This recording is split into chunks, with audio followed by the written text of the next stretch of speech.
হিরোইনদের নামে তো ছবি বিক্রি হয় না, হয় হিরোদের নামে।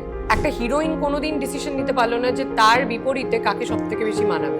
যেটাই হোক আমি তো লড়বো। আমি all in all of the film, আমার ওপর ছবিটা দাঁড়িয়ে আর আমার কাঁধের ওপর ভর করে কিন্তু বক্স অফিসের টিকিট বিক্রি হবে কি হবে না সেটা প্রশ্নের জায়গা। বাট সেই রিস্কটা নেওয়ার মতন প্রযোজকরা কিন্তু এখন এগিয়ে আসছে।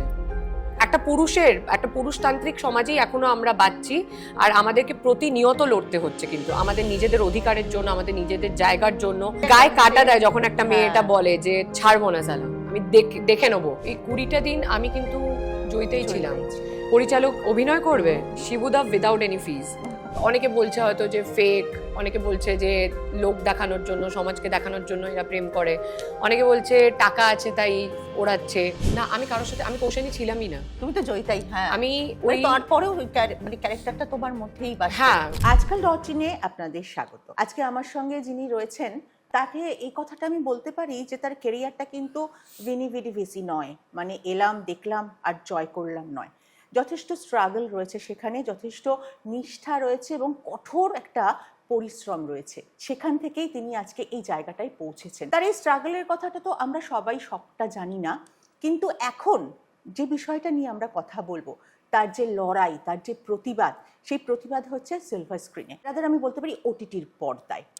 সেটা হচ্ছে আদালত ও একটি মেয়ে। এখানে এমন একটি ক্যারেক্টার, একটি মুখ্য চরিত্রে রয়েছে কৌশানী মুখোপাধ্যায়, এবং যে লড়াইটা তিনি লড়েছেন সেটা তিনি একার লড়াই কিন্তু নয়। সেই লড়াইটা আজকে 2026-এ দাঁড়িয়েও প্রত্যেকটা মেয়ের লড়াই। সেই লড়াই নিয়েই আজকে আমরা কথা বলবো, কৌশানীর সঙ্গে কথা বলবো। Koushani, welcome to Aajkaal. Thank you so much. খুব হার্ট ওয়ার্মিং অ্যান্ড খুব কাইন্ড একটা ইন্ট্রো দিলে তুমি, সো খুব ভালো লাগলো। Thank you. অ্যাকচুয়ালি কি জানো তো, লড়াইটা না আমাদের কম বেশি সবারই থাকে, কিন্তু কারোর ক্ষেত্রে এই লড়াইটা না তার ভিতরে বসে যায়। তখন সে একটা জায়গা পেয়ে গেলেও লড়াইটা কিন্তু তার মধ্যে চলতে থাকে। তুমি হচ্ছে সেই রকম একজন অভিনেত্রী যে জমি পাওয়ার পরও লড়াই করে যায়। আমার এটা পার্সোনালি মনে হয়েছে। একটা কথা বলো, এই যে তোমার এর আগের যেটা আমরা দেখেছিলাম কিল বিল সোসাইটিতে স্মৃতি মুখার্জি, সেখানেও কিন্তু একটা হেনস্থা ছিল সোশ্যাল মিডিয়ায়, একজন আপন জনের কাছ থেকে এমন একটা হেনস্থা যেটা কেউ সহ্য করতে পারে না। এখানেও সেই একই রকম, সেটা হচ্ছে ওয়ার্ক প্লেসে। তো কৌশানী মুখার্জিকে কি এরকম স্ক্রিপ্টই বেশি টানে? এরকম কিছু নেই যে এরকমই স্ক্রিপ্টই বেশি টানে, বাট আজকে দিন পাল্টেছে, সময় পাল্টেছে, আর আজকে কোনো একটা সাবজেক্ট পুরোপুরিভাবে 100% আমার কাঁধের ওপর দাঁড়িয়ে। সো সেই জায়গাটা আমি অর্জন করেছি আমার জন্য, কারণ কিল বিল সোসাইটি একটা সাবজেক্ট যেটা হেমলক সোসাইটির ক্ষেত্রে দুটো চরিত্রই ছবিটাকে যেমন টেনে নিয়ে গেছে, কিল বিল সোসাইটির ক্ষেত্রেও কিন্তু দুটো চরিত্র ওয়াজ ভেরি ইম্পর্টেন্ট, কিন্তু কোথাও না কোথাও পূর্ণা আইচ মানে was the driving force in the film.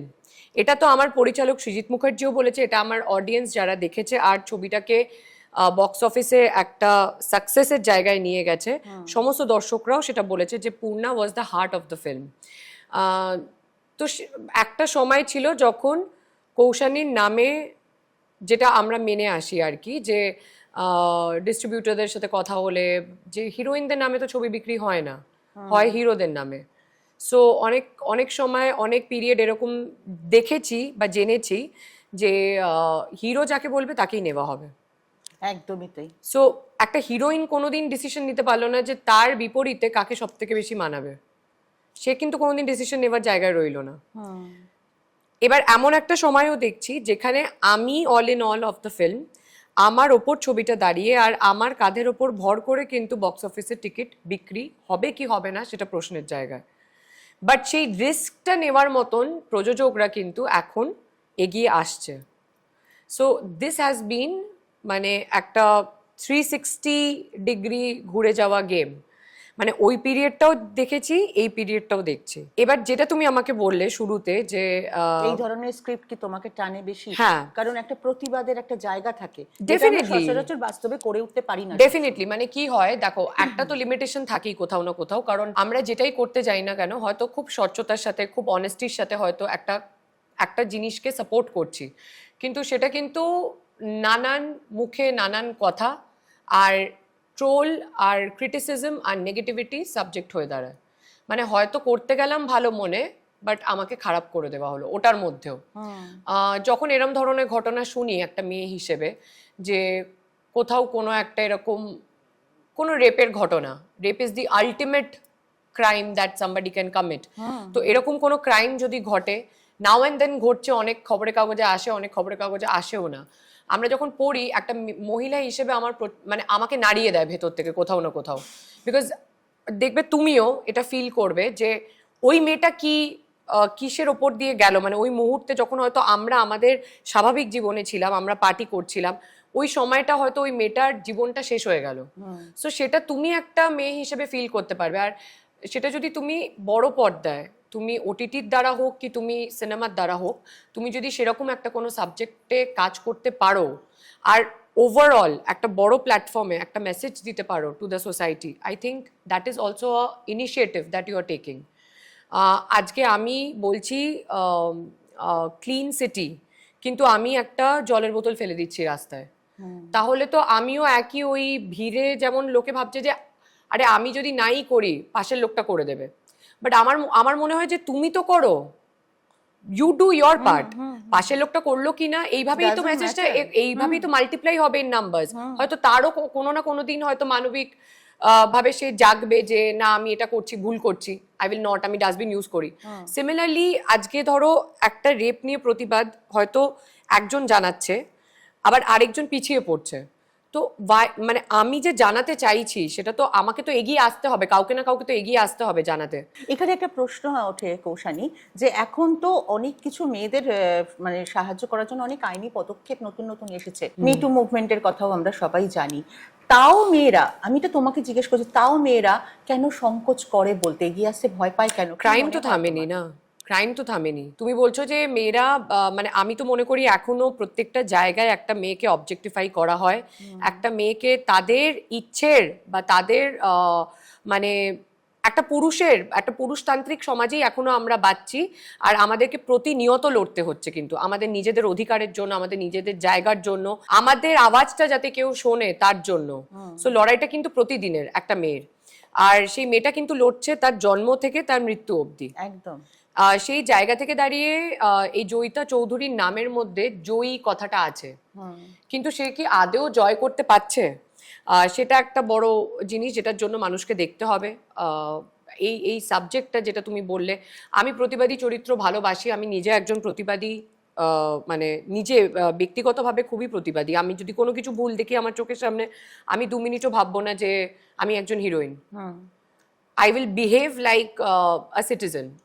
আমার যেটা করা উচিত, এক্স্যাক্টলি আমার যেটা করা উচিত, আমার শিক্ষা যেটা আমাকে বলে, বা আমি মেয়ে হিসেবে যেটা আমার মনে হবে যে আমি I will voice my opinion, I will not step back. And আমি যদি একবার কোনো কিছুতে নামি, আমি তার শেষ দেখে ছাড়ি, যেটা এখানেও রয়েছে, যেটা এখানেও রয়েছে। বাবা বোধহয় বলছে আমার মেয়েকে আমি চিনি, ও শেষ দেখে ছাড়বে। এই জয়িতা তোমাকে চরিত্র তোমার, কিন্তু জয়িতা তোমাকে কতটা নাড়া দিল? নাড়া দেয়নি, মানে পুরোটাই নাড়িয়ে রেখে দিয়েছে আমাকে। মানে এইটা এমন একটা ক্যারেক্টার যেটা করার আই থিঙ্ক নেক্সট 2 বছরে আমি হয়তো এরকম সাবজেক্টে হয়তো কাজ করব না। আই উড, মানে আমার এটা করার ছিল, ইট ওয়াজ মাই ড্রিম যে আমি এরকম একটা কোনো সাবজেক্টে একটা বড় প্ল্যাটফর্ম ইউজ করে আমি একটা মেসেজ দিতে পারি একটা মেয়ে হিসেবে। সেটা I have done it through আদালত ও একটি মেয়ে। কিন্তু এই যে প্রসেসটা যেটার মধ্যে দিয়ে আমাকে যেতে হয়েছে প্রত্যেকটা দিন শুটিংয়ের, সেটা মনে করলেও আমার গায়ে কাটা দেয় অনেস্টলি। মানে কিরকম? যখন আমি একটা কথা বলি, আমি যখন ট্রেলারটা দেখছিলাম আমার কিন্তু মনে হচ্ছিল আমি কৌশানী মুখার্জিকে দেখছি না, আমি জয়িতাকে দেখছি। তো সেটাই আমার কামাই, মানে আমি আমি দর্শক হিসেবে বলছি যে আমি কোথাও কৌশানী মুখার্জিকে দেখতে পাচ্ছি না, আমি দেখছি জয়িতাকে, এবং জয়িতা ওইটুকু ট্রেলারের মধ্যে আমার ভিতরে মানে নাড়া দিয়ে যাচ্ছে, মনে হচ্ছে যে হ্যাঁ এটাই হওয়া উচিত। কৌশানী এই জায়গাটাতে নিয়ে আসাটা তো তোমার জন্য সহজ ছিল না। আর যে কথাটা তুমি বলতে যাচ্ছিলে যে জয়িতা কি প্রসেসটা, হ্যাঁ, তো এটার দেখো, এটার একটা মানে একটা সিনেমার ক্ষেত্রে আমরা দেখি pre production, post production. Similarly একটা চরিত্রে ঢোকার আগে সেটার একটা হোমওয়ার্ক হয় যেটা তোমাকে করতে হয় বাড়িতে। আর সেটা আমি ইউজুয়ালি পছন্দ করি যে ওই সময়টা আমার চারপাশে কেউ থাকবে না, একটা ঘরে আমি, আমার স্ক্রিপ্ট আর একটা মিরর সামনে। অ্যান্ড আমি কিন্তু ওই চরিত্রটা হয়ে ওঠার যে প্রচেষ্টাটা, সেটা কিন্তু ধরো শুটিং ফ্লোরে যাওয়ার মোটামুটি 21 দিন আগেই মোটামুটি প্রিপারেশন নিতে শুরু করি। এটা আমার হোমওয়ার্ক করার একটা প্রসেস। এই মেয়েটা কি কি ইমোশন দিয়ে যেতে পারে, এই ঘটনাটা যখন তার সাথে ঘটে, এই মেয়েটা নর্মালি স্বাভাবিক জীবনে কেমন, কি কারণে এই মেয়েটাকে এরকম একটা কিছু শিকার হতে হলো, তার কোনো একটা ব্যবহার কারো খারাপ লাগলো বা কেউ ইগোতে নিল বা কেউ কারো সেন্টিমেন্ট হার্ট করলো, কি কি কারণ, মানে ওয়াই এই মেয়েটাকে টার্গেট করা হলো তার কর্মক্ষেত্রে। আগেন সমাজের অনেক মন্তব্য যদি তুমি একটা মেয়ে হিসেবে শোনো যে তুমি ছোট জামা পরে বেরিয়েছো তাই জন্য তোমার দিকে ছেলেরা তাকাচ্ছে খারাপ ইন্টেনশনে, আজও শুনতে হয়। আমি আমি নামই বলছি, মমদির ইন্টারভিউ যখন করেছিলাম তখন উনি আমাকে বলেছিলেন এখন এত বিচ্ছেদ কেন হচ্ছে জানো, তার কারণ যে ওরা অনেক আগে থেকেই মেলামেশা শুরু করে ফেলছে, তাই নতুনত্ব আর কিছু থাকছে না। কিন্তু আজ পর্যন্ত তুমি এবং বনি এত সুন্দর একটা স্টেডি রিলেশন মেনটেন করে চলেছো এবং ওয়েল মেনটেন, ওয়েল ব্যালেন্সড একটা রিলেশন। তুমি কি বলবে এই বিষয়টায়? দেখো, প্রত্যেকটা মানুষের নিজস্ব ব্যক্তিগত একটা মতামত থাকে। মমদি যেটা বলেছে নিজের দিক থেকে বা নিজের পার্সপেক্টিভটা শেয়ার করেছে, সেটা ডেফিনেটলি সে 100 বার শেয়ার করতে পারে, তার দিক থেকে হয়তো সে ঠিক। আবার আমি যেভাবে হয়তো জিনিসটাকে দেখবো সেটা হয়তো একদম আলাদা। সো আমার ক্ষেত্রে আমার মনে হয় যে আমি পার্সোনালি যেরকম একটা মানুষ, আমি অ্যারেঞ্জ ম্যারেজ কোনোদিনই বিশ্বাসী নই। কারণ কাউকে না চিনে, কাউকে না দেখে, কারো ব্যাপারে কাউকে না স্টাডি করে আমি তো অ্যাটলিস্ট আমার জীবনের সব থেকে বড় সিদ্ধান্তটা তার সাথে সারাটা জীবন কাটানোর আমি নিতে পারবো না। সো আমার ক্ষেত্রে খুবই ইম্পর্টেন্ট যে আমি ব্যক্তিগতভাবে একটা মানুষকে ইন অ্যান্ড আউট চিনি, যে তার কিসে রাগ হতে পারে, সে কিভাবে এক্সট্রিম রাগ হলে সে কিভাবে রিয়াক্ট করবে, তার ভেঙে পড়ার মোমেন্টটা কখন, সে ভালোবাসলে কি আদেও মানুষের কথা ভেবে ভালোবাসবে না নির্দ্বিধায় ভালোবাসবে, কিছু করার আগে ভাববে না, সে কতটা প্রোটেক্টিভ আমায় নিয়ে, কতটা লয়াল বা কমিটেড আমায় নিয়ে, অনেস্টিটাকে সে প্রায়োরিটি রাখে কিনা লাইফে। সো আমার কাছে এই সবটা স্টাডি করা খুব ইম্পর্টেন্ট। অ্যান্ড আই থিঙ্ক বনিও আমাকে হয়তো চোখ বন্ধ করলে চিনতে পারবে যে কৌশানী দাঁড়িয়ে আছে, আমিও হয়তো আমাকে যদি 100 জনের মাঝখানে বনিকে চিনতে আমি চিনে যাবো। So that is a kind of friendship we have and the understanding we have. And তুমি দেখেওছো হয়তো রিসেন্ট ভ্যালেন্টাইন পোস্টও আমি লিখেছি যে সেটাই আসছে, হ্যাঁ, যে মানে এত ভাইরাল হয়েছে যে এটা, বাট আমরা না একে অপরের ওপর কোনোদিন গিভ আপ করিনি, আমরা এফর্ট দেওয়া ছাড়িনি।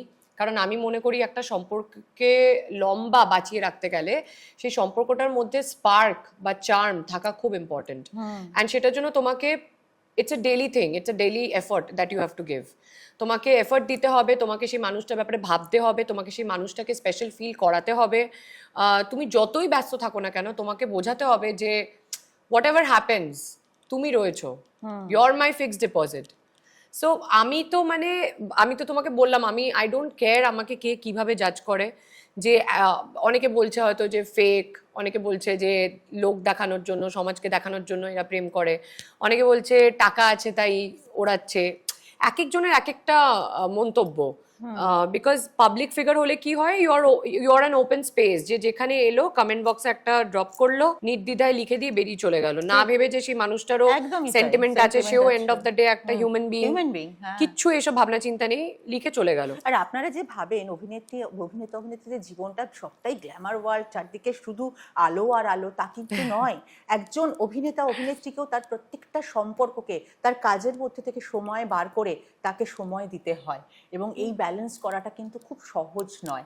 আমার মনে হয় অনেক অনেক অনেক কঠিন, রাদার দ্যান যারা আমরা সাধারণ জীবনযাপন কাটাচ্ছি তাদের থেকে অনেক বেশি কঠিন। সেখানেও বোধহয় অনেক ভাবনা চিন্তা কাজ করে যে আমি এটা করব, এটা করলে এটা হবে, অনেক কিছু ভেবে অনেক কিছু করে তবে তোমাদের এগোতে হয় এবং সময় দিতে হয়। দেখো 100% সেটা করতে হয়, but end of the day যখন তুমি এই রোল ক্যামেরা অ্যাকশনে বাইরে আছো তখন কিন্তু তুমিও সাধারণ মানুষ, মানে তুমি একই জায়গায়। আমি তো আর এলিয়েন না কি সুপার পাওয়ার নিয়ে জন্মাইনি, আমিও এন্ড অফ দ্য ডে আমারও ইমোশন আছে, আমারও ব্রেকডাউন আছে, আমারও রাগারাগি আছে, শর্ট টেম্পার্ড আছে, যা যা আমার বৈশিষ্ট্য সবই আছে আমার মধ্যেও। সো আমিও এন্ড অফ দ্য ডে চাই কাউকে যে আমি যার সাথে পুরো দিনটা শেয়ার করতে পারি, পুরো দিনের কি কি ঘটলো, ভালো না খারাপ সবটা।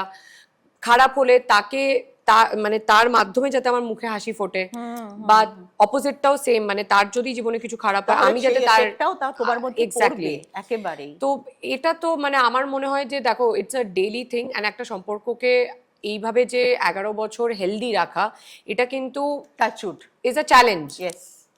সো আমরা কিন্তু প্রত্যেক দিন এটার পেছনে এফর্ট দিই দুজনেই, মানে and there is a lot of things. আজকে তুমি আমি যখন বনির ইন্টারভিউ নিচ্ছিলাম, পাশে স্বস্তিকা বসেছিল, ফ্লোতে বনি কৌশানি চলে এসেছে এবং বনি বলছে এটাই তো হয়, জানো তো সমস্ত এটাই হয়। একদমই তাই, বনি মানে কৌশানি চলে আসে, কৌশানি মানে বনি চলে আসে। একটু এই সিরিজের প্রসঙ্গে আসি। এই আদালতে একটি মেয়ে, এই যদি ওখানে কমলেশ্বরদা নেই থাকলে আমি তাকেই প্রশ্নটা করতাম। তপন সিনহার আদালতে একটি মেয়ের একটা প্রসঙ্গ এখানে চলে আসছে, তুমি কি বলবে? দেখো এটা কোনোভাবেই ওই ছবিটা থেকে ইন্সপায়ার্ড নয়। এটা এটা একটা একদম আজকের দিনে একটা কর্পোরেট সেক্টরে একটা ইন্ডিপেন্ডেন্ট ওপিনিয়নেটেড মেয়ে, মানে যে তার নিজের বক্তব্য রাখার আগে একবারও ভাবে না, খুবই স্পষ্ট বক্তা, সেরকম একটা মেয়ে যে একটা বড় কোম্পানির একটা চিফ মার্কেটিং অফিসারের পোস্টে কাজ করছে, তার সাথে ঘটে যাওয়া প্রতিনিয়ত সেক্সুয়াল হ্যারাসমেন্ট, ভার্বাল অ্যাবিউজেস যেটা আমরা বলি, মানে কুমন্তব্য, তাকে কিন্তু প্রত্যেকদিন সেটা ফেস করতে হচ্ছে তার, হ্যাঁ, কর্মক্ষেত্রে তাকে সেটা ফেস করতে হয়। অ্যান্ড কিছু না কিছু কারণে সেটা একটা ভয়ঙ্কর রূপ ধারণ করে পরের দিকে, যেটা হলো যে দ্য ভিকটিম, মানে she is the victim and she has been raped. তো যখন এই ঘটনাটা ঘটছে তারপর তার যে লড়াই, মানে সমাজের মন্তব্য, বাড়ির লোকের মন্তব্য, বাড়ির লোকের ভয় পাওয়া, সমাজকে পিছিয়ে পড়া, ফ্যাক্ট এটাই ঘটে, কিন্তু সাধারণ ঘরে এটাই ঘটে প্রত্যেক দিন। অ্যান্ড তারপর এই মেয়েটার যে জেদ বা যে স্পিরিটটা, ফাইটিং স্পিরিটটা, যে যেটাই হোক আমি তো লড়বো, আমি দেখবো, ছাড়বো না সালা, এখানে ডায়লগও আছে। হ্যাঁ, এন্ড গায়ে কাটা দেয় যখন একটা মেয়েটা বলে যে ছাড়বো না সালা, আমি দেখে নেবো। অ্যান্ড যা হচ্ছে, মানে তুমি একটা যখন কোর্টে, একটা আদালতে দাঁড়িয়ে তুমি যখন একটা কোর্ট কেস লড়ছো, তোমাকে প্রচুর এরকম স্টেটমেন্ট, এরকম বক্তব্য তোমাকে ডিফেন্স লয়ারের থেকে শুনতে হবে, যেটা তুমি নিতে পারবে না, মানে তুমি আইদার ভেঙে পড়বে, হ্যাঁ আইদার ভেঙে পড়বে, আইদার তুমি you lose your temper, you lose your control, and অনেক মানুষ তো ফেন্টও হয়ে যায়, সেটাই ডিফেন্স লয়ারের কাজ এক্স্যাক্টলি। তো সেই যে পারদ চড়া, পারদ কমানো, ভাঙা, আবার নিজেকে সঙ্গত করে আবার এগিয়ে যাওয়া, নিজের স্টেটমেন্টগুলোকে প্রডিউস করা, এই সবটা কিন্তু একটা প্রসেস যেটার মধ্যে দিয়ে আমি গেছি।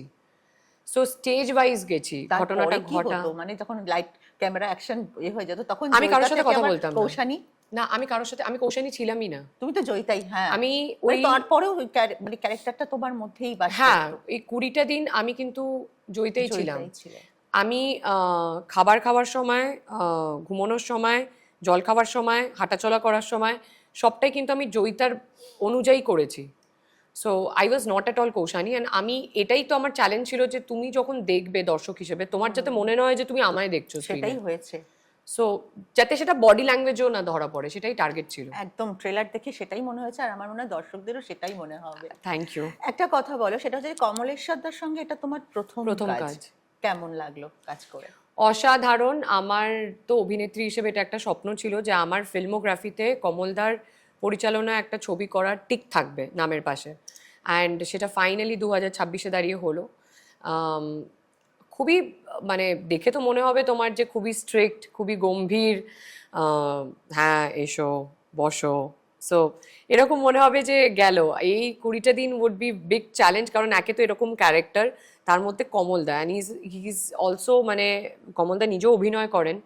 কিন্তু যখন আমি প্রথম কমলদার সাথে বসি, কথা বলি, আর 2-3টে দিন আমি মানুষটাকে খালি চিনেছি, তুমি বিশ্বাস করবে না শ্যামসীদি, মানে অনেস্টলি বলছি, এরকম মানুষ হয় না। মানে আমার ভালো লাগা মানুষগুলোর মধ্যে অন্যতম একজন সারা জীবন হয়ে থাকবে কমলদা। একদমই তাই। মানে আমি কাজ করি, আমি না করি, আমি আগামী দিনে সুযোগ পাই না পাই কমলদার সাথে আবারও কাজ করার, আই এম ভেরি শিওর যে কমলদার ডেফিনেটলি ইচ্ছা আছে যে আমার সাথে আবার অন্য কোনো স্ক্রিপ্ট নিয়ে কমলদা কাজ করবে, অন্যভাবে কৌশানীকে তুলে ধরবে। কিন্তু আমি এরকম মানুষ কম দেখেছি যে একজন মেগা স্টারকেও মানুষ হিসেবে দেখবে আর মানুষ হিসেবে ট্রিট করবে, আবার একজন নিউ কামারকেও মানুষ হিসেবে ট্রিট করবে, একদমই তাই। Which is the most important thing. আর তার কাছে সেই নিউ কামারটাও কিন্তু মেগাস্টার, মানে সে সেইভাবেই কিন্তু সবাইকে একভাবে ট্রিট করে, একভাবে ঠিক করে। মানে মানে হি ইজ ইনক্রেডিবল। না কোনো রাগ দেখলাম, না কোনো টেম্পারমেন্ট দেখলাম, সবসময় বুঝিয়ে বলা, আর সবকিছুতে আমাকে কমফোর্টেবল ফিল করানোর জন্য একটাই কথা বলেছে যে আমারও কিন্তু ঘরে তোমার বয়সী একটা মেয়ে আছে, True. So আমি তোমার মধ্যে আমার Very মেয়েকে true. দেখতে পাই। অ্যান্ড এই লড়াইটা আমাদের দুজনের, will make it so real যে প্রত্যেকটা ঘরে ঘরে মানুষ কানেক্ট করতে পারে এই গল্পটার সাথে। একদম। একটা কথা বলে, এই যে সংলাপটা তোমার ছাড়বো না, এই যে এটা তোমার বাস্তবে কখনো হয়েছে যে এরকম কোনো ঘটনা ঘটেছে যে তুমি শেষ অবধি দেখে নিয়েছো? ওরে বাবা, সবসময় ঘটছে, কোনো ঘটনা ঘটলেই আমার হচ্ছে ছাড়বো না সালা দাঁড়া। সো ইট ইজ, মানে ধরো ফর এক্সাম্পল আমি এই রিসেন্ট একটা শোয়ে গেছিলাম, অ্যান্ড আমি না গাড়ি থামিয়ে নেমে গেছি, আমি ভাবিনি যে আমি হিরোইন। কেন? বিকজ আমি দেখেছি যে একটা কুকুরকে পাথর ছুঁড়ে মারছে, আচ্ছা। অ্যান্ড এই দৃশ্যটা দেখে আমার মানে আই ফেল সো ব্যাড যে এত বড় বড় ক্রিমিনালসরা আমাদের সমাজে ঘুরে বেড়াচ্ছে, আর যেখানে এই বাচ্চাগুলো যারা কথা বলতে পারে না, যারা ভয়েসলেস, তারা কিছু করতে পারছে না বলে বা তারা হেল্পলেস বলে তোমরা তাদের উপর হাত চালাচ্ছ। তো ইমিডিয়েট নেবে গিয়ে ওখানে যে কি করে করলে, এটা কিভাবে করলে, আমি এক্ষুনি আমি রেজিস্টার করছি পেটাতে তোমাদের এগেনস্টে কেস। অ্যান্ড সেই মানে ইনফ্যাক্ট আমি কুকুরগুলোকে কাঁদতে দেখেছি, চিল্লাতে দেখেছি ব্যথায়, তাদেরকে সেখান থেকে রেস্কিউ করে আই হ্যাভ মানে admitted them to hospital and then I have come back home, সবটা করে। সো আমি যদি কোনো কিছু আমার সামনে দেখি এরকম হতে, আমার তো হাতাপাই হয়ে যাবে এরকম টাইপের, মানে আমার তো একটু গুন্ডা গুন্ডা ব্যাপার আছেই। হ্যাঁ, So, সেটা তো আছে, কিন্তু মেয়েটা ভীষণ মিষ্টি, যতই ভিতরে ভিতরে গুন্ডা হোক। এবার একটা কথা বলো, যখন তুমি কাজ করছো, পরিচালক যখন সহ অভিনেতা, তোমার উর্বি যখন সহ অভিনেতা, এবং তোমার খুব ভালো বন্ধু যেমন অঙ্কুশ, সে যখন সহ অভিনেতা, ঠিক ব্যাপারটা কেমন লাগে তো থাকে তোমার কাছে? পরিচালক যখন সহ অভিনেতা মানে শিবুদা, শিবুদা, হ্যাঁ জানতাম তুমি ওখানে যাবে। তারপরে ওখানে feels like home.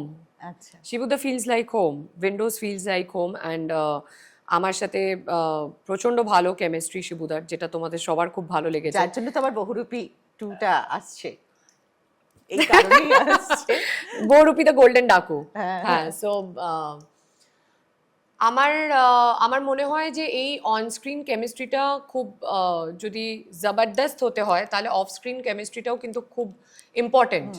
নাহলে এটা কখনোই বড় পর্দায় পুরো তুমি ফেক করে একটা মানুষকে না চিনে তার সাথে কিন্তু তুমি এরম দুম করে একটা কেমিস্ট্রি দেখাতে পারো না, সেটা রিয়েল লাগবে না। তো সেই ক্ষেত্রে মানে অনেক সময় হয় না হিরো হিরোইনকে দেখে মনে হয় ভাই বোন, তো ওরকমও লাগতে পারে, বাট যদি তোমার কেমিস্ট্রিটা অফ স্ক্রিন ভালো থাকে, ইট ওয়ার্কস। তো আমার সাথে অঙ্কুশের বন্ধুত্ব খুব ভালো, তাই ইটস এ লাইকেবল পেয়ার। আমার সাথে বনির রিয়েল লাইফ আন্ডারস্ট্যান্ডিং ইকুয়েশন খুবই ভালো, তাই ওর সাথে কমফর্ট জোনটাও আলাদা। সিমিলারলি শিবুদার সাথেও কমফর্ট জোনটা এক্সট্রিমলি ভালো। আমি যদি রেগেও যাই, শিবুদা জানে যে ঠান্ডা করিয়ে নেবে আমাকে, অ্যান্ড জানে যে হাউ কৌশানি ইজ, সেটার খারাপ সেন্সে ধরবে না কোনোদিন। So I know these are my people. আর যখন বনি থাকে সবটাই মানে দিজ আর মাই পিপল, মানে এরা আমাকে প্রোটেক্ট করবে, এরা আমাকে সেফগার্ড করবে, আর এরা আমাকে জাজ করবে না। একদমই তাই। এই যে ধরো আদালত ও একটি মেয়ে, যেটা সিরিজটা আসছে 20 তারিখে, সেটাতে জয়িতা একটা প্রতিবাদী চরিত্র। আমাদের বাস্তবে এরকম প্রতিবাদী মানুষ প্রচুর থাকে, কিন্তু তারা শেষ পর্যন্ত জাস্টিস হয়তো পায় না। সেটা নিয়ে তুমি কি বলবে, কেন আটকে যায় এই পথটা? কারণ আমার মনে হয়, দেখো আমি এটাতে খুবই বিশ্বাস করি, justice delayed is justice denied. এই যে আমাদের ইন্ডিয়ান ল এখনো আমার মনে হয় না খুব স্ট্রং শেপে আছে। যখন এই ধরনের কেস বা এই ধরনের কোনো কিছু আমরা জানতে পারি, তখন কিন্তু এটাও হতে পারে যে একটা কেস সলভ হতে 10 বছর লেগে গেল, বা তোমার ফাইলটা হয়তো ধুলো পড়ে গেল জমে থেকে থেকে। অ্যান্ড এই হার না মানা আর এই গিভ আপ না করার যে স্পিরিটটা, আর লড়ে যাওয়া, যেটা আমি রিসেন্টলি একটা ছবির ক্ষেত্রেও দেখলাম, হাক বলে একটা সিনেমা দেখলাম আমি, যেটাতে দেখলাম যে এই সেম এরকম 9 বছর লেগেছে জাস্টিস পেতে বা তার অধিকারটা তাকে পেতে। তো সেই জায়গা থেকে আমার মনে হয় হার মানলে হবে না, you cannot give up on yourself, and তোমাকে বিশ্বাস রেখে এগিয়ে যেতে হবে, লড়তে হবে কোনো না কোনো দিন তো ডেফিনেটলি। বাট কি হয় না, power power is a very bad thing, যেটাকে তুমি ভালো দিকে ইউজ করলে ভালো, আর মিস ইউজ করলে ইটস ভেরি ব্যাড। সো সেই জায়গাটাতে অনেকে হয়তো পিছিয়ে পড়ে। কৌশানী, তুমি এমন একজন অভিনেত্রী যিনি আমি চরিত্রের জন্য সব করতে পারি এটা মানো না। তোমারও কিছু সেখানে রেস্ট্রিকশন, লিমিটেশন থাকে, বারবার তুমি সেটা বলো। এই সম্প্রতি যে একটা সমস্যা হলো, যে একটা সংলাপ নিয়ে কাল ছবির ক্ষেত্রে, সেটার ক্ষেত্রে মানে ঠিক এখন কোন জায়গায় দাঁড়িয়ে আছে, মানে তোমার আপত্তিটা কোথায় ছিল? দেখো, এটা খুবই বোকা বোকা একটা কারণ, অনেস্টলি আমার মনে হয় যে এটা না মানে বিপরীত দিক থেকে অভিজ্ঞতার অভাব বলা যেতে পারে। একটা সংলাপ কোনোদিন একটা ছবি বন্ধ হওয়ার কারণ হতে পারে না। আমি সেই সংলাপটাকে আমি আমার মতন করে বলতে পারি, মিনিংটা সেম রাখা নিয়ে কথা।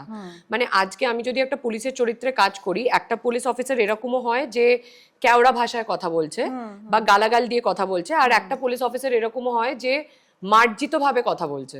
তো এটা কিন্তু তোমার ওপর বা তোমার শিক্ষার ওপর যে তুমি কিভাবে ক্রিমিনালের সাথে ডিল করছো। তো আমি বলতেই পারি গাধার মতন কাজ করো না, আর আমি বলতেই পারি যে ওয়ার্ডটা কি ছিল তাই ভুলে যাচ্ছি আমি, কি হ্যাঁ কিছু একটা এরকমই ছিল, মানে ইটস সো স্টুপিড। মানে আমি এই ভাষাটাকে ইউজ করব না, সেটাকে ইগোতে নিয়ে নেওয়া অ্যান্ড কাজটাকে বন্ধ করে দেওয়া, যেখানে সেই কাজটার মুখ দেখে আরো 60খানা টেকনিশিয়ান কাজ করছে। সেটা তাদেরকে বোঝানো হয়েছিল যে এতগুলো লোক কাজ করছে, তাদের সবার মানে একটা কমিটমেন্টের দাম আছে, একটা ডেটের দাম আছে, তারা নেক্সট 14টা দিন তোমাদের জন্য ফ্রি রেখেছে, আর তুমি দুম করে কাজ ছেড়ে যেতে পারো না এরম ভাবে। বাট যেটা হয় যে নবাগত আমাদের প্রডিউসার্স দরকারও, আবার তাদের তো একটা মানে একটা বেসিক সেন্স থাকা উচিত, কাজের প্রতি একটা কমিটমেন্ট থাকা উচিত। আমার মনে হয় ইট ওয়াজ ইজিলি সলভেবল জায়গায় ছিল, মানে বসে কথা বললে হয়তো এটাকে আমরা অন্যভাবে করতে পারতাম। বাট আমি তো নিজেই বুঝলাম না, মানে আমি জাস্ট বলেছিলাম আমার তরফ থেকে যে আমি এই স্টেটমেন্টটা বলছি না, আমি আমার মতন করে বলছি। শটটা ওকে হলো, অ্যাকশন বললো, আমি আমার জায়গায় অভিনয় করলাম, কাট হলো, আমি বাইরে গিয়ে দাঁড়ালাম পরের শটের জন্য, অ্যান্ড আমি শুনতে পারলাম ইটস প্যাক আপ, অ্যান্ড বাড়ি যেতে যেতে জানতে পারলাম যে ছবিটা আর হচ্ছে না, স্থগিত। So this is it. Mohini মা, অপর্ণা, ঝিমলি, পূর্ণা, আর একটা ক্যারেক্টার হচ্ছে তোমার, বলো যেটা আমাদের রক্তবীজের, আয়েশা। আয়েশা, ইয়েস। 1 2 3 4 5 করে যদি তোমায় সাজাতে বলি, দেখো সবকটা তো আমার নিজে, মানে সবকটাই আমার, মানে আমি সবকটাতে খুব ডিফিকাল্ট। নিজের সন্তানের মধ্যে তোমার বেছে নেওয়া ছবি ওয়াইজও ডিফিকাল্ট আর চরিত্র ওয়াইজও। বাট দেখো একটা soft corner, you know, first love is always special. পারবো না আমি ছাড়তে। সো অপর্ণা তো ডেফিনেটলি আমার কাছে অলওয়েজ স্পেশাল থাকবে, কারণ অপর্ণা না থাকলে কৌশানীর জন্মই হতো না। তো নাম্বার 1-এ যদি রাখতে হয় আমাকে, তাহলে Aparna. Then of course it is Jhimli, because it's a character যেটা আমি নিজেই ভাবিনি যে আমি করতে পারবো, আর এইভাবে দর্শকের মনে জায়গা করতে পারবে ঝিমলি, আমি ভাবিনি। সো একদম পাথ ব্রেকিং একটা ক্যারেক্টার। পূর্ণা ডেফিনেটলি আগেন একটা প্রতিবাদী ক্যারেক্টার, একটা মানে যে তার নিজের কথা বলার আগে পিছু পা হয় না। জয়িতা, পূর্ণা জয়িতা ইনফ্যাক্ট একই জায়গায় রয়েছে আমার কাছে, অ্যান্ড আয়েশা ডেফিনেটলি। সো মানে মোহিনীমা কিন্তু তোমাকে চিনিয়েছে অন্য কৌশলী। মোহিনীমা ছিল না অপশনে, সরি সরি, মোহিনীমা অন্য কৌশলীকে এনে দিয়েছে আমাদের। সরি মোহিনীমা আমার মনে হয় যে ওই যে কালারি পাট্টু, ওই যে মার্শাল আর্টস করা, আর ওই যে সাইলেন্সে, মানে আমার ওই কি বলবো নীরবতা পালনের মধ্যেই কিন্তু আমার ভায়োলেন্সটা ছিল। সো সেইটা ওয়াজ আ ডিফারেন্ট মানে এক্সপিরিয়েন্স আমার অল টুগেদার। তো এইভাবে যদি তুমি বলো ডিফিকাল্ট, বাট আমি বলতে চাই যে it will be Aparna, it will be Jhimli, it will be Monima, and it will be Poorna and Aisha, Joyita together, and Aisha. Raj Chakraborty ছিলেন পারবো না আমি ছাড়তে তোকে প্রথম ছবি তোমার, আর ওটিটিতে প্রথম আবার প্রলয় রাজ চক্রবর্তী আবার যে ক্যারেক্টারটা তোমাকে দিলেন তুমি জাস্ট বুঝিয়ে দিলে যে আমি কি জিনিস, দেখে নাও আমাকে। তো রাজ চক্রবর্তী তোমার কাছে কি লাকি চার্ম না ওজি? Again first is always special, so আমার কাছে he is very lucky to me. মানে আমার আমার আমার রাজদার সাথে কম্বিনেশনটাই এরকম যে আমরা একে অপরের সাথে দুবারই কাজ করেছি, বাট আমাদের কোনো কাজ ফ্লপ হয়নি। So maybe I am also lucky for him, he is also very lucky for me. এর ছোট ছোট কয়েকটা প্রশ্ন করবো খুব তাড়াতাড়ি। সকাল 6টার কল টাইম না রাত 12টার প্যাক আপ, কোনটা বেশি বিরক্তিকর? কোনটা বেশি বিরক্তিকর? বিরক্তিকর। ওকে, সকাল 6টা এনি টাইম। রোমান্টিক সিন না অ্যাকশন সিন, কোনখানে কৌশানী একটু নার্ভাস? অ্যাকচুয়ালি দুটোতেই না, বাট তাও যদি তুমি বলো এক্সপিরিয়েন্স ওয়াইজ কোনটাতে হয়তো আমাকে একটু বেশি লার্নিং এর মধ্যে দিয়ে যেতে হবে, দ্যাট ইজ অ্যাকশন, বাট দুটোতেই আমি নার্ভাস না। কিউট না হট, কোনটা শুনতে বেশি পছন্দ করো? হট। নিজের কোন ক্যারেক্টারটা দেখে মনে হয়েছে যে এটা আমি? এই তো একটু আগেই বললাম, যেটা- জিমলি। ঝিমলি, আচ্ছা। মানে এটা আমি তো আয়নায় নিজেকে 2 ঘন্টা দেখেও ভাবিনি যে এটা আমি। অফ ডেতে ঘুম না আউটিং? আউটিং, আমি তো ঘুরতে খুব ভালোবাসি। সোশ্যাল মিডিয়া ট্রোলিং বাদ দাও, জাগকে। হ্যাঁ, মানে আমার চামড়া প্রচন্ড মোটা হয়ে গেছে দেখো, অনেস্টলি। ফ্যানেদের থেকে কোন মেসেজ বেশি পাও, ম্যারি মি নাকি প্লিজ রিপ্লাই? ম্যারি মি তো প্রচুর পাই। ম্যারি মি এখনো বলে, লোকে বলে বনিকে মেরে দেবে, বনিকে রাস্তা থেকে সরিয়ে দেবে, তুমি আমার ক্রাশ, ও গড, তোমার উপর ক্রাশ খেয়ে গেলাম। ওরে সো এরকম প্রচুর আসতে থাকে, এন্ড আই থিঙ্ক এইগুলোই আমার দিনের শেষে হচ্ছে মেডিসিনস, যেগুলো আমার যে কোনো মুডকে ভালো করে দেয়। আর রিপ্লাই মিটা দেখো, আমি আমার সোশ্যাল মিডিয়া নিজে হ্যান্ডেল করি, আমার টিমও আছে, বাট আমি কিন্তু পার্সোনালি গালাগাল কমেন্টগুলো দেখে হাসি, আবার যেগুলো ভালো প্রপোজালস আছে সেগুলোও দেখে ভালো লাগে। সো আমার মানে I spend time with my fans. একদম। তো অনেক সময় হয়তো কাউকে লাইক করে দিলাম, কারো বার্থডে উইশ করে দিলাম, কারো স্বপ্ন হয়তো যে তাকে আমি তার স্টোরিটা শেয়ার করবো আমার প্রোফাইলে, সেটা করে দিই। সবার সাথে ছবি তোলার চেষ্টা করি। এবার একটা জায়গায় 10,000 লোক থাকলে সবার সাথে তো ছবি ওঠে না, বাট হোয়াটসঅ্যাপে শেয়ার করে নিতে বলি সবাইকে। আমি চেষ্টা করি যতটা আমার রিচে সম্ভব আমি সবার সাথে যাতে সবার ইচ্ছেটা পূরণ করি। তুমি যদি পরিচালক হও তাহলে কাস্টিং লিস্টে কার নাম থাকবেই? মানে আমাদের ইন্ডাস্ট্রিতে বনি তো ডেফিনেটলি। এখানে মানে আমি যা দেখছি সবাই হ্যাঁ এইভাবেই কাজ করছে। কাস্টিং লিস্টে যদি কোনো পরিচালককে রাখতে হয়? পরিচালক অভিনয় করবে, শিবুদা উইদাউট এনি ফিজ। কোনো ফিজ দেবো না আমি শিবুদাকে, and I'll ask him যে তোমাকে করতে হবে ময়দামুখো, you have to do this part. তোমার নিজের কোন অভ্যাসটা ডিভা টাইপ? কোন অভ্যেসটা? ডিভা টাইপ মনে হয় যে? আমি তো অন অ্যান্ড অফ স্ক্রিন পুরোটাই ডিভা। মানে আমি তো নিজেকে কোথাও, মানে আমি ধরো পাজামাজেও থাকলাম আমি তখনও হিরোইন।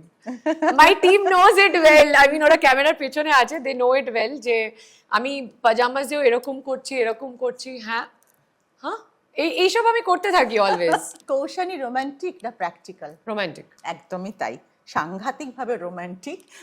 এবারে আদালত একটু বেরিয়ে কিছু। আদালত ও একটি মেয়ে আমার একটা প্রজেক্ট, যেটা আমার সব থেকে কাছের হয়ে থাকবে। আমি যতদিন বেঁচে থাকবো আমি জয়িতা হয়ে বেঁচে থাকতে চাই সবার মধ্যে। আমার শেষ নিঃশ্বাস অবধি আমি মেয়ে হিসেবে যেই লড়াইটা করতে চাই, প্রত্যেকবার প্রত্যেকটা মেয়ে যার সাথে খারাপ হচ্ছে বা যে খারাপের শিকার হচ্ছে তার জন্য, আই থিঙ্ক এই সাবজেক্টটা সেটার একটা বড় মেসেজ দেবে একটা বড় প্ল্যাটফর্মে। সো সবাইকে অনুরোধ করব যে 20th ফেব আদালত ও একটি মেয়ে হইচইতে রিলিজ হচ্ছে, অ্যান্ড সবাই সবার ফোনে যারা যারা সাবস্ক্রাইব করোনি সাবস্ক্রাইব করো, যারা যারা করে বসে আছো তারা সবাই অলরেডি টিজার, আমি তোমাকে বলতে চাই যে teaser and trailer 1 million cross করে গেছে অনেক দিন। সো খুব কম ঘন্টার মধ্যে আর কি হয়েছে এটা। সো আমি অনেক ইউটিউবার্সদেরও কমেন্টস দেখেছি, তাদেরও রিভিউজ দেখেছি, অ্যান্ড সবাই ইকুয়ালি এক্সাইটেড প্রজেক্টটা নিয়ে। সো আমার মনে হয় একদম নতুনভাবে, নতুন চরিত্রে, নতুন রূপে, নতুন সাহসের সাথে কৌশানী তোমাদের সামনে ধরা দেবে জয়িতা হয়ে। সো প্লিজ দেখো আর জানিও কেমন লাগলো।